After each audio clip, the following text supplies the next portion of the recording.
আসসালামু আলাইকুম। 2026 সালের এইচএসসি পরীক্ষা নিয়ে খুবই গুরুত্বপূর্ণ একটি আপডেট জানিয়েছে শিক্ষা বোর্ড।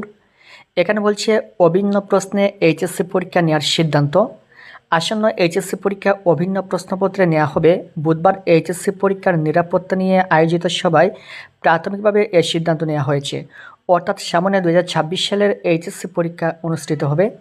2026 সাল থেকে এই এইচএসসি পরীক্ষা অভিন্ন প্রশ্নপত্রে নেওয়া হবে, অর্থাৎ সারা বাংলাদেশে একই প্রশ্নে পরীক্ষা নেওয়া হবে। পূর্বের যে নিয়ম ছিল সেটা ছিল বাংলাদেশের যে 8টা শিক্ষা বোর্ড রয়েছে এবং মাদ্রাসা শিক্ষা বোর্ড, অন্যদিকে কারিগরি শিক্ষা বোর্ড সহ সব কিছু মিলিয়ে প্রত্যেকটা শিক্ষা বোর্ডের আলাদা আলাদা প্রশ্ন তৈরি করা হতো।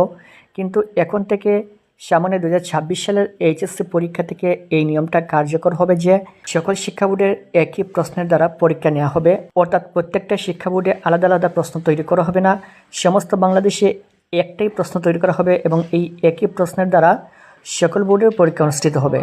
এ বিষয়টা নিয়ে শিক্ষার্থীরা দেখা যাচ্ছে যে এটার পক্ষে, যে সমস্ত বাংলাদেশে একই প্রশ্নের পরীক্ষা হোক। এ বিষয়টা সম্পর্কে আপনি পক্ষে কিনা অবশ্যই কমেন্টে জানিয়ে দিবেন। যে সমস্ত বাংলাদেশে একই প্রশ্নের পরীক্ষা হোক এটা আপনি চান কিনা কমেন্টে অবশ্যই জানিয়ে দিবেন।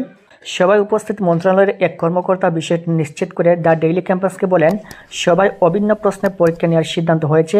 আসন্ন এইচএসসি পরীক্ষা অভিন্ন প্রশ্নে হবে, তবে এসএসসি পরীক্ষা ভিন্ন ভিন্ন প্রশ্নে নেওয়া হবে। অর্থাৎ এবছর 21শে এপ্রিল থেকে শুরু হচ্ছে এসএসসি পরীক্ষা।